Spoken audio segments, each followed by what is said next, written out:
Chicago Tonight, Black Voices is made possible in part by Fifth Third Bank and by the support of these donors.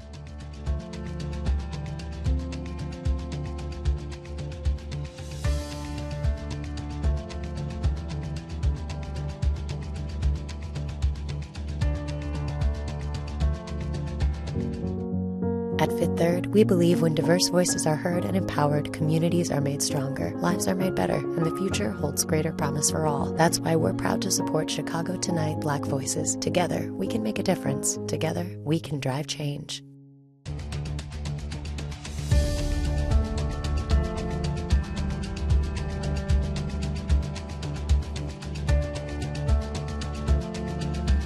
Good evening and welcome to this special episode of Chicago Tonight Black Voices, a Juneteenth special.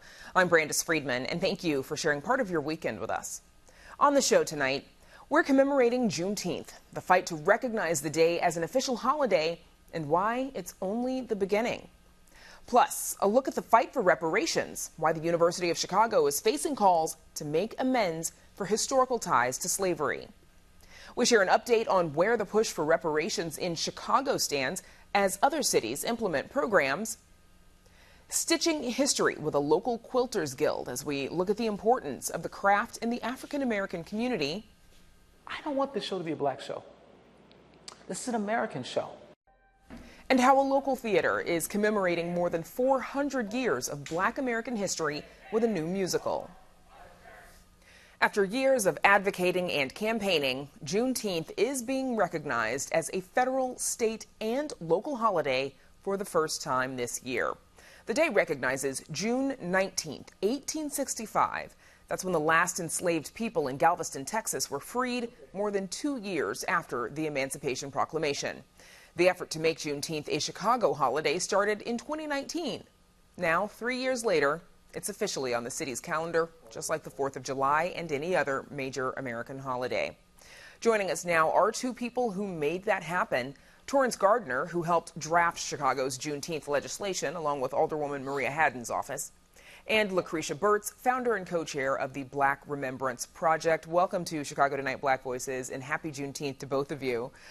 Lucretia Burtz, let's start with you, please. You and the Black Remembrance Project, you kicked off this push to make Juneteenth a Chicago holiday. Why was this cause so important to you?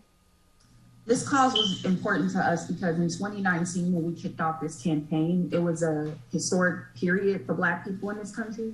2019 marked the 400-year anniversary of Black Americans, Africans being brought here as slaves, 1619. It also represented the 100-year anniversary of the Chicago 1919 race riot, and as well as the 50th anniversary of Fred Hampton's assassination. And when we realized that, when we realized that 2019 was such a historic year, we said that we need to do something to recognize the lineage of, Black American descendants of slavery. Torrance, for you, when the Black Remembrance Project approached with this initiative, approached Alderwoman Maria Haddon's office at the time, why did you want to take it on? It, to me, was something that was long overdue. African Americans' contributions to the city of Chicago should never be overlooked no longer, and it has been overlooked for far too long. So to me, it was simply the right thing to do, and it's also something that I felt in my bones that if we did not do this, then it showed that we couldn't even get a holiday in recognition, let alone the other needed solutions to our problems in our Black community that we still need to get resolved. So the holiday, to me, something that should have just been done regardless, but it was something that I felt much joy in taking on, along with my other folks who helped join along. And it was something I think our ancestors would be very proud of. Lucretia, you all started this obviously in 2019. Do you think the summer of 2020, what impact do you think that had on furthering your cause? I think the summer of 2020 had a huge impact on our cause. That was the year that George Floyd was, assassinated by police. I think that the uprisings really helped to put attention on the Black community. And I mean, even before George Floyd, the Black Lives Matter movement, I think we were still kind of gaining momentum from that as well. There was a whole new generation of activists that were born from Black Lives Matter, myself included. And so I think that that had a tremendous impact on Juneteenth. I think, you know, for me personally, as someone who had been organizing around police accountability issues, I saw Juneteenth as a opportunity for us to think beyond just that and start to envision the world that we want Black people to live in, right? A world where Black people are truly liberated. So I think that it meshed well with Juneteenth, the uprisings in 2020. Now, during a city Juneteenth event earlier this week, city leaders recognized the accomplishment of designating Juneteenth as a holiday, but said that there is more work to do. Here's a bit of what they said. We're 246 years into the American experiment, and we're not done. And I think that's what Juneteenth means to me. It's a reminder that we're not done.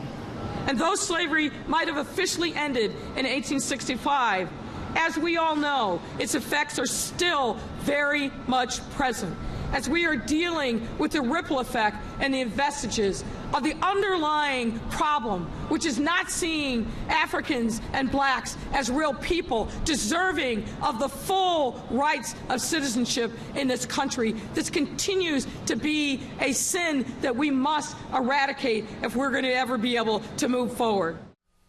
Torrance, do you think that the acknowledgement of Juneteenth could also strengthen other racial equity efforts? Most certainly, and honestly, that's the push that we, meaning Lucretia and I and Alderwoman Haddon and organizers, desired. I think there was a notion when it passed last year that the holiday, why do we need a holiday? Is that all we got as a Black community holiday? And that's actually the ironic part to this story, is that we wanted Juneteenth to be a testament to move things forward, a catalyst to bring folks together. And through Juneteenth, there's an opportunity to further, again, solve those issues that we still have not resolved in our African-American communities. So Juneteenth is a beginning, and Juneteenth should be utilized as a way to further build onto more movements that I foresee coming. And honestly, what Lucretia said, Juneteenth's victory is partly predicated on the unfortunate murder of George Floyd. I don't know if we would have gotten Juneteenth accomplished without the movement that occurred post that murder. Lucretia, you were also part of a coalition focused on keeping companies from monetizing Juneteenth. We saw this with corporations like Walmart and Dollar Tree creating Juneteenth-themed products. Tell me about that effort and what it is you're trying to protect. Well, as a Black American descendant of U.S. chattel slavery, I believe in being a good steward of Juneteenth, making sure that people who are trying to take part in the holiday don't, monetize or profitize off of it in a way that's disrespectful to the lineage of, American slavery descendants. I think that if corporations want to participate, they should be doing it in a way that is respectful to the actual people and the groups that this holiday is set upon, which is, Black American descendants of slavery. And, we're trying to start a conversation about corporate responsibility as well as equity. If you're going to take part in, doing something around Juneteenth, that particular group, even for any holiday, for any cultural experience, whether it be Cinco de Mayo or, any indigenous holiday, those particular cultural groups should be centered in the products and the branding and every part and every aspect in the ways that those corporations participate. So we're trying to do our due diligence to hold corporations responsible so that they don't do anything that's disrespectful to the particular cultural group, in this case, Black American. And Lucretia, sorry, we've got about 15 seconds left, but I want to know what's next. You've accomplished this. What's next on your agenda? What's next on my agenda is reparations. I'm a reparations organizer, and I'm trying to make sure that we can push forward to get some of the changes that some of the legislators talked about, the flag raising. Okay, more to come. I'm sure we'll talk to you about that further down the road. Lucretia Burtz and Torrance Gardner, thanks to you both for joining us. Thank you. Over the past 2 decades, some of America's most prominent universities have had to reckon with their ties to the nation's original sin, slavery. For the last several years, the University of Chicago has faced calls to make reparations for its ties to the slave trade. The university says it was a prior iteration of the school that benefited from slavery, not its current incarnation. As Chicago Tonight's Nick Blumberg reports, that claim hasn't quieted calls for the university to acknowledge history and make amends. The first school, known as the University of Chicago, was founded in 1856 by former Illinois Senator Stephen A. Douglas. When his father-in-law died, he left Douglas's wife a plantation and enslaved people. Douglas got a portion of the proceeds. With that, Stephen A. Douglas was able to get into the Chicago real estate market. Then he starts to get into philanthropy. And one of the organizations that he gives money to is this Upstart Baptist organization, and that is called the University of Chicago. Douglas gave them a 10-acre plot at 35th and Cottage Grove and served as the first president of the Board of Trustees. But when Kane Jordan, who studies African-American history, started asking if UChicago had ties to slavery, the response he heard was, the university started in 1890, so obviously it's a post-slavery institution. There can't be really any ties to slavery. But then once we started looking into it, we found actually yes, there were indeed ties to slavery. In 2017, Jordan and two fellow grad students published a case for reparations at the University of Chicago, outlining Douglas's key role in launching what the current school calls the Old University of Chicago. Douglas died in 1861. In a statement to WTTW News, a spokesperson for the school said, the University of Chicago that exists today was founded in 1890. The earlier university was founded by Douglas in 1856 and financially collapsed in 1886, with no endowment and its land and buildings foreclosed by creditors. He absolutely is integral to the university. Jordan argues the old university borrowed heavily against the donated land and reformed itself as a new entity to get out of debt.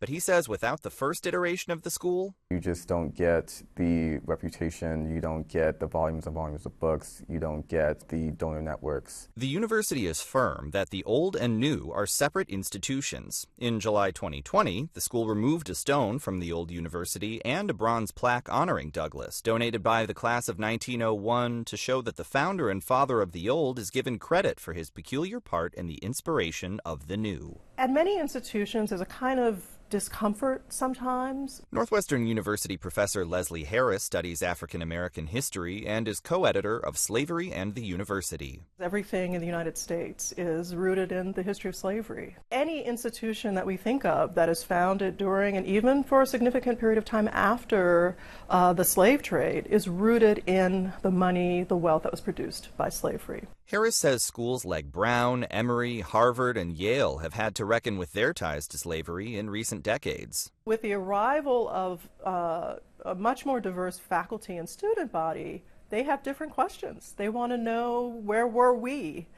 Are there people like me who were here before? And of course, as you go back in time, the people, for some of them who were quote-unquote like them, were enslaved people. Some schools profited from the slave trade. Others used enslaved labor to build or staff their campuses. Harris says different universities have taken different approaches, but that schools shouldn't run from their pasts. A lot of people are, worried or afraid of reparations. Does this mean that descendants of enslaved people will just get a check? Is that going to take something out of my pocket? I think we need to really think about the word repair that is part of this word reparation. How do we create institutions that address the future we want to live into? In its statement to WTTW News, UChicago highlighted its community work, college readiness programs, healthcare, supporting businesses and nonprofits. Last year, the school launched a council on UChicago community relations to tackle the sometimes fraught relationship with the surrounding neighborhoods and find ways to build bridges. I think that is the exact way that the university should go. What is going to matter is what the university does with the recommendations that the committee issues. The devil is definitely going to be in the details. For Chicago Tonight Black Voices, I'm Nick Blumberg. UChicago's Community Council includes faculty, staff, students, and community members. Its first meeting was in April of this year. Up next, the movement for reparations in Chicago and where it stands. But first, a look at some Juneteenth events happening this weekend.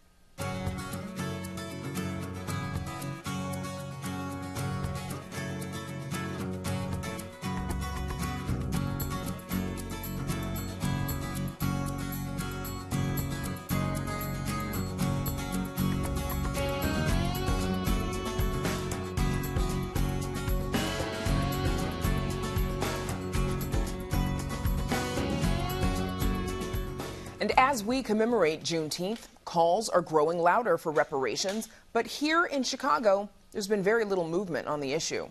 A city council subcommittee was created 2 years ago to examine how the city could pay reparations to descendants of enslaved African Americans. But since then, it's only met twice. WTTW News reporter Heather Sharon has been keeping track of reparation efforts in and around the city, and she joins us now. Heather, thanks for joining us. So first, bring us up to date on what's happening with the push for reparations in Chicago. Well, there was a big movement to get serious about studying the need for reparations and how to do it in Chicago. And initially, the proposal was to create a full commission that would have a staff and the resources to really get into this issue. But Mayor Lori Lightfoot objected to that plan, and the City Council agreed to form a subcommittee of the Health and Human Relations Committee. As you said, that subcommittee has met only twice in the past 2 years and made no substantive progress towards studying reparations in a systemic way or making reparations for what the city should do to begin addressing it. So there's also a slavery ordinance in Chicago requiring firms to disclose whether or not they profited from slavery before doing business with the city, but we're now learning that that may not have always happened. What can you tell us about this? Well, Chicago became the first city in the nation all the way back in 2002 to pass that slavery era disclosure ordinance. And the idea was that the city should know if the businesses that it is engaged with profited from slavery, much the way that the University of Chicago profited from Stephen Douglas, whose roots were in slavery. Now, that ordinance called for the city to produce an annual report. We learned at that second meeting of the subcommittee that those reports appear not to have been produced, or at least are not available. The chair of the subcommittee, Alderman Stephanie Coleman, said she hoped those reports could help guide the next phase of the subcommittee's work, but they simply don't exist or aren't available. Okay, Heather, thanks so much. You know, reparations, it's a term that was not used much 10 years ago, talking about it a lot more now. Heather Sharon, thank you so much for joining us. Thanks, Brandis. Up next, storytelling through stitching. We examine the history of quilting. But first, a look at some more Juneteenth events happening this weekend.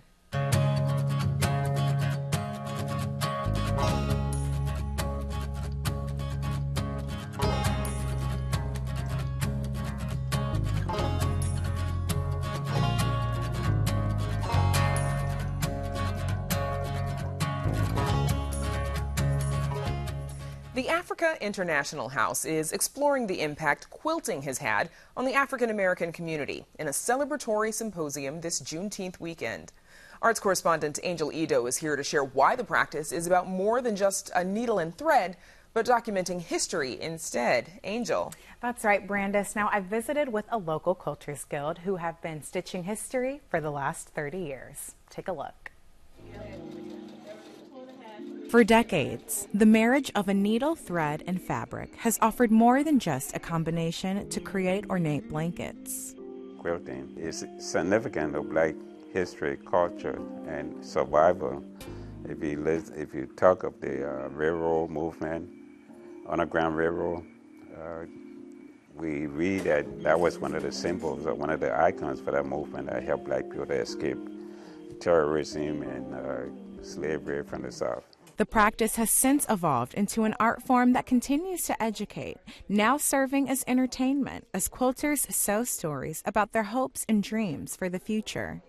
That's why Patrick Wooter with Africa International House is exploring and celebrating the practice in a symposium this Juneteenth.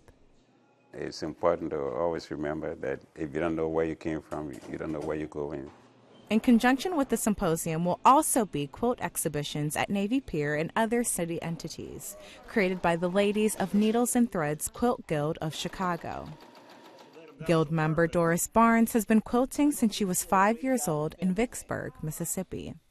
I also went to the cotton field, picked cotton. So I had a problem at first with quilting with the cotton. I just decided I wasn't going to let it hold me back because I love quilting so much. And I said I could put the cotton to a good use. The retired computer programmer has since figured out how to utilize new tools to enhance her love for the art with a more modernized approach. You digitize it on a computer, download it to a sewing machine, and push the button and let the machine stitch it out. The quilt exhibition will also highlight pieces from a quilters group from Liberia, featuring a piece by Gladys Turcott's grandmother. This combination of colors and sewing patterns represent not only her family's history, but the role it played in their financial independence as well. In Liberia, where I come from, my grandmother, normally for the quilts were something that you gave when if you have a child to get married. She, was passionate about not working for anybody, being her own boss, generational wealth, As I came over here, now I see the connection, now I see the culture. From Africa to America, the symposium intends to explore quilting's role not only economically and socially, but the cultural agency it's allowed as well. My goal is actually to purvey the history that I'm still learning. The history was actually stolen from our ancestors, so it wasn't passed down like it should have been. And so what I'm doing is I'm actually recapturing this old history, as ugly as it is. I want to recapture this, and I want to make sure that we never forget what happened to us. We never forget where we came from. We never forget how we got here. It's been quilt historian Dorothy Cross Strotter's goal for the last 8 years. And this is actually a Jim Crow figure, and it was based on a real guy named Jim Cruz. And there's a guy named Thomas Dartmouth Rice who came and saw this guy as a crippled man entertaining slaves in the 1800s. So this is from a picture of 1828. So he came and saw this guy doing this, and then he started doing it on his own, getting paid for it, and there goes blackface. We endured a lot of really awful things that happened to our people back in the day, and somehow we still managed to keep moving forward. We still managed to keep moving ahead. So it's the strength of our people that really keeps me going, and I actually channel when I do these quilts just to make sure that this history, like I say, never gets lost. Now, in addition to Navy Pier, through the end of July, the quilt exhibitions will be on display at the Dusable Museum and the Rainbow Push Coalition this Juneteenth weekend, as well as the Africa International House. You can visit our website for more information and to catch a recap of that Juneteenth symposium. Now, Brandis, I had to bring in my own personal family quilt to the studio to show. So this quilt was my mother's, and it was passed down from her grandmother's best friend, who was also in a Quilters Guild. Oh, wow, that's a lovely quilt. Angel, how has this encouraged you to, start your own tradition and explore your family's own history through the practice? Well, it was interesting because this is the quilt that I, like I said, grew up with, and so I would look at these, the patterns and the stitching every day, and then when I was around 8 or 9, I started quilting or sewing, I guess, on my own, and I tried my best to recreate the stitches that I had seen here. So I think eventually it would be really cool to create a quilt of my own that could be reflective of both my Nigerian and Chicago identity. Awesome. It's a very special practice. I look forward to seeing that quilt someday when you're done with it, Angel. Thank you. As part of Juneteenth commemorations, a new play shares the story of America's journey from when the first enslaved people arrived up to now. 1619, The Journey of a People, is now playing at Vidham Theater.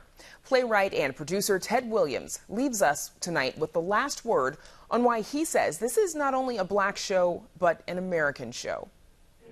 I'm Ted Williams III. I am the playwright and producer of a wonderful new musical called 1619, The Journey of the People. You should all come and see it. Not just because I wrote it and I'm involved in it, but because black history is American history. And we can't understand this country's journey if we don't understand this particular journey.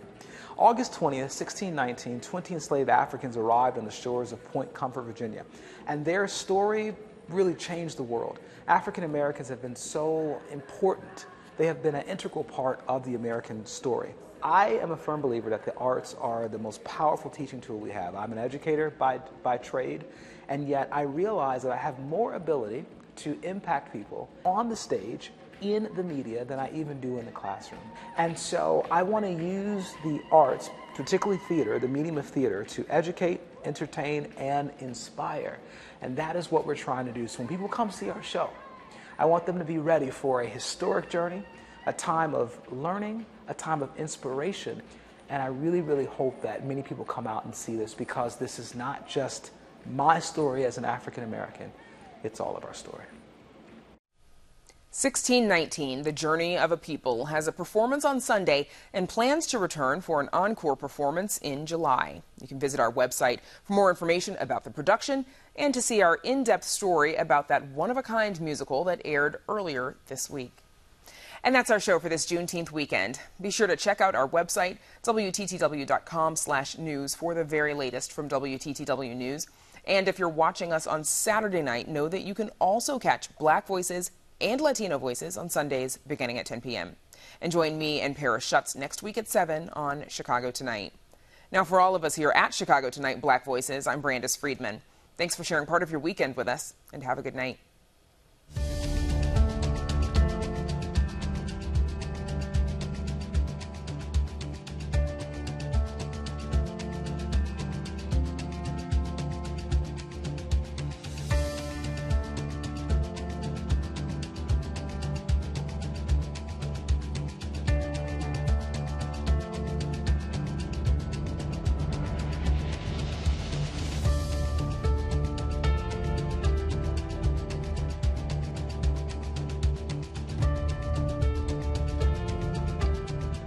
Closed captioning is made possible by Robert A. Clifford and Clifford Law Offices, a proud sponsor of diversity, equity, and inclusion-focused free continuing legal education for lawyers throughout the region.